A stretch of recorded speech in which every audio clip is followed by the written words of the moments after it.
महाराष्ट्र विद्यालय बनसरोळा या शाळेमध्ये भोंगा शाळा या उपक्रमांतर्गत सर्व विद्यार्थ्यांचं अभिनंदन आहे, सर्वांचं स्वागत आहे। शासनाचा हा एक प्रभावी उपक्रम आहे। आज आपण पाहत आहोत कोविड-19 या विषाणूला प्रतिबंध करण्यासाठी शासनानं या ठिकाणी भोंगा शाळेचं आयोजन केलेलं आहे। आज आपण वर्ग 6वी या 6वीच्या विद्यार्थ्यांसाठी आपण नागरिकशास्त्र या विभागातील आपले समाज जीवन हा पहिला पाठ आहे आणि या पाठाविषयी आपण माहिती पाहणार आहोत। आपले समाज जीवन म्हणजे आपण समाजामध्ये कसं राहिलं पाहिजे, आपल्याला कसं स्थान असलं पाहिजे, आपल्याला कोणत्या गोष्टीची गोडी आहे, अशा वेगवेगळ्या बाबी आपल्याला समाज जीवनामधून माहित होत असतात, आपण ते अनुभवत असतो। आपण 5वीच्या पुस्तकामध्ये पाठ्यपुस्तकात माणसाची उत्क्रांती कशी झाली हे आपण पाहिलेलं आहे। आपले सामाजिक जीवन हजारो वर्षाच्या उत्क्रांतीतून आकारास आलेले आहे। माणसाने भटक्या अवस्थेतून स्थित समाज जीवनाकडे वाटचाल केलेली आहे, हे आपण 5वीच्या पुस्तकामध्ये पाहिलेलं आहे। तर आपण आपले समाज जीवन यामध्ये माणसाला समाजाची गरज का वाटली हा मुद्दा आपण पाहूयात। म्हणजे आज आपण अनुभवतो आहोत, आपल्याला समाजामध्ये वावरता येत नाही, समाजामध्ये एकमेकाच्या जवळ जाता येत नाही, समाजामध्ये एकमेकाचा संपर्क करता येत नाही।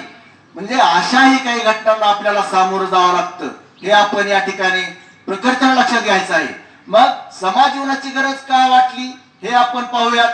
व्यक्तीच्या तसेच समाजाच्या विकासासाठी स्थिर व सुरक्षित समूह जीवन आवश्यक आहे।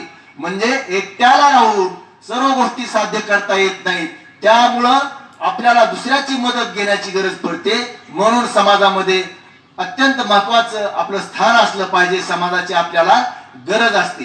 भटक्या अवस्थेतील माणसाला हे स्थैर्य व सुरक्षितता नव्हती। समूहात राहिल्याने सुरक्षितता मिळते याची जाणीव झाल्याने माणूस संघटित जगू लागला। म्हणजे पूर्वी माणूस एकटा जगायचा, काहीतरी शिकार करायचा, जंगलामध्ये राहायचा, परंतु एकट्याला राहून तेवढंस काही आनंद त्याला मिळू लागत नसल्यामुळे त्याला एकमेकाच्या जवळ येऊन या समाजाची निर्मिती झाली आणि समाजामध्ये तो जगू लागला आणि त्याला जाणीव झाली की आपण संघटित झालं पाहिजे। समाजाच्या निर्मिती मागील ही एक मुख्य प्रेरणा आहे। समाजातील दैनंदिन व्यवहार सुरळीत चालण्यासाठी माणसाला नियमांची गरज वाटली। त्यातून रूढी, परंपरा, नीतिमूल्य, नियम आणि कायदे अस्तित्वात आले। त्यामुळे माणसाने समाज जीवन अधिक संघटित व स्थित केले। म्हणजे कोणते काम करत असताना त्या कामांना एक बांधिलकी असली पाहिजे, नियम असले पाहिजेत, तर ते काम आपण व्यवस्थित करतो हेही माणसाच्या वरच्यावर लक्षात आलं आणि या समाजाच्या माध्यमातून हे म्हणजे संघटित व स्थिर करण्याचा या ठिकाणी माणसाने प्रयत्न केला आहे। माणसातील समाजशीलता म्हणजे माणूस स्वभावतः समाजशील आहे। आपणा सर्वांना एकमेकासह सर्वांच्या सोबतीने आणि माणसात राहायला आवडते। सर्वांसमवेत राहणे ही जशी आनंदाची बाब आहे तशीच ती आपली गरज सुद्धा आहे। आपण पाहतो मैदानावर कोणते खेळ खेळत असताना एकटा विद्यार्थी तेवढंस उत्साहाने खेळू शकत नाही, तो इतरांमध्ये मिसळून खेळण्यामध्ये जास्त मग्न होतो, जास्त आनंदी होतो। त्याचप्रमाणे समाजामध्ये सुद्धा एकटा माणूस जर कुठं वेगळा राहत असेल तर त्याला ज्या काही त्याच्या गरजा असतील, ज्या काही त्याच्या कामाच्या बाबी असतील त्या सहजासहजी पूर्ण करता येत नाही, तर त्याला एकमेकाची मदत घ्यावी लागते। म्हणजे तो समाजामध्ये मिसळला पाहिजे, समाजामधून त्यानं ते काम करण्याचा प्रयत्न केला पाहिजे आणि ही बाब निश्चितच मानवाला आवडते। सर्वांसमवेत राहणे ही जशी आनंदाची बाब आहे तशीच ती गरज सुद्धा आहे। म्हणजे माणसाला सर्वांसोबत नुसतं राहून आनंद वाटतो म्हणून राहायचं नाही, तर ही निश्चितच गरज आहे, हे आपण या ठिकाणी लक्षात घ्यायचं आहे। आपल्या अनेक गरजा असतात, अन्न, वस्त्र, निवारा या आपल्या शारीरिक गरजा आहेत. त्या पूर्ण झाल्या की माणसाला स्थैर्य मिळते. परंतु माणसाला तेवढंच पुरत नाही, पुरेसं होत नाही. म्हणजे नुसतं खायला मिळालं, कपडे अंगात घालायला भेटले, राहायला सोय झाली तर याच्यावर काही माणसाचं भागत नाही, याच्यावर समाधान होत नाही. परंतु माणसाला आपल्या काही भावनिक आणि मानसिक गरजाही असतात. म्हणजे आपल्या मनामध्ये काही गरजांची कल्पना असते, काही समाजामध्ये राहून समाजासारखं आपलं काय असलं पाहिजे अशाही गरजा असतात. उदाहरणार्थ सुरक्षित वाटणे ही आपली भावनिक गरज आहे. आपल्याला कपडे चांगले आहेत, खायला चांगलं आहे, परंतु सुरक्षित नाहीत आपण. एखाद्या ठिकाणी एखादा माणूस कुठंतरी इतर माणसांपेक्षा समाजापेक्षा वेगळं कुठंतरी राहतोय, त्याच्याकडे सगळं आहे परंतु त्याला सुरक्षितता वाटत नाही. संध्याकाळी चोर येतील की काय, आपल्यावर काही संकट येईल की काय अशी भीती याला निश्चितच वाटत असते. म्हणून आपण समाजाच्या निगडीत, समाजाच्या जवळ असावं असं यावेळेस माणसाला वाटत असतं. आपल्याला आनंद झाला तर तो कोणाला तरी सांगावा असं वाटतो, दुःख झाले तरी ते आपल्या सोबत कोणीतरी असावे असे वाटते. म्हणजे एकटा माणूस आहे, याच्यावर सुख दुःख येत असतात कधी कधी. तर हे सुख दुःख जरी झाले तरी तो माणूस गटगट जागच्या जागेवर न गिळता ते कोणात तरी समोर, कोणात आपल्या जवळच्या जवळ दुसऱ्या 4 माणसामध्ये जाऊन ते सांगत असतो. म्हणजे त्याच्या मनामधली जी दुःखाची भावना आहे, सुखाची भावना आहे, या ठिकाणी तो व्यक्त करत असतो आणि त्याला त्यावेळेस समाधान वाटत असतं. म्हणून समाजाची या ठिकाणी गरज आहे हे आपण लक्षात घेतलं पाहिजे. नातेवाईक आणि मित्रमैत्रिणी यांचा सहवास आपल्याला आवडतो, त्यातून आपली समाजशीलता या ठिकाणी आपल्याला दिसून येत आहे. यानंतर अन्न, वस्त्र, निवारा, शिक्षण आणि आरोग्य या आपल्या मूलभूत गरजा आहेत हे आपल्याला माहित आहे. समाजातील व्यक्तींचे श्रम, त्यांच्या कौशल्यामुळे वस्तू तयार होतात. शिक्षण आणि आरोग्यविषयक सेवा सुविधांमुळे आपण सन्मानाने जगू शकतो. या सर्व बाबी आपल्याला समाजात उपलब्ध होतात.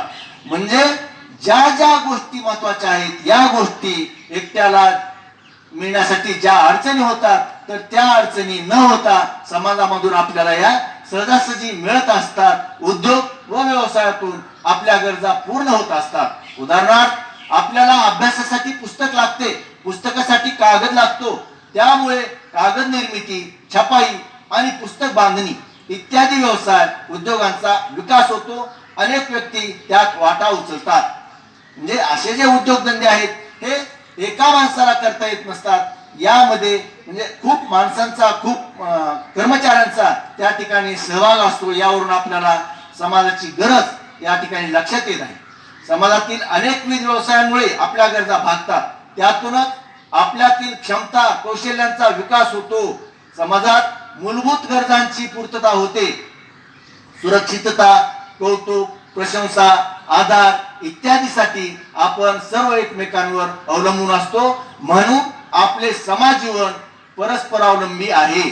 म्हणजे समाजामध्ये जगत असताना आपलं जीवन दुसऱ्यावर सुद्धा अवलंबून आहे हे आपल्याला या ठिकाणी लक्षात घ्यायचं आहे.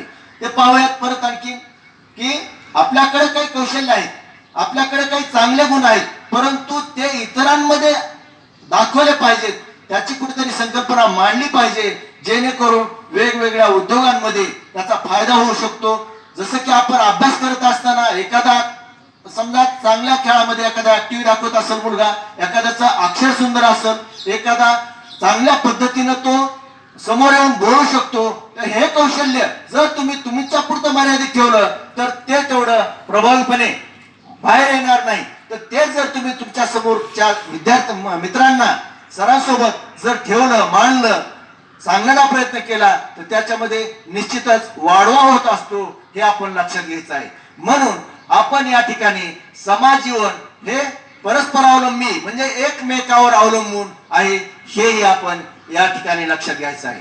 तर अशा वेगवेगळ्या विषयांवर या भोंगा शाळेच्या माध्यमातून आपल्याला मार्गदर्शन होणार आहे, आपल्याला शिकवलं जाणार आहे आणि आपण ज्या ठिकाणी आहात त्या ठिकाणाहून हे शिक्षण आपल्या अंगी बांधून घ्यायचं आहे. जरी कुणाला आवाज येत नसेल तर आवाजाच्या दिशेने थोडंसं आपला लक्ष केंद्रित करायचं आहे किंवा जवळ येण्याचा प्रयत्न करायचा आहे. परंतु हे करत असताना आपण एकमेका विद्यार्थ्यांचा कसलाही संपर्क येणार नाही, दुसऱ्या माणसाचा असा जवळचा निकट संपर्क येणार नाही, हे मात्र आपण कटाक्षाने पाळायचं आहे. आणि जे नियमितपणा आपण आहे आपला व्हॉट्सअपवर माहिती पाठवतात, प्रश्न सोडवून लिखाण करून जी माहिती पाठवतात, हा नियमितपणा आपण कायम ठेवायचा आहे.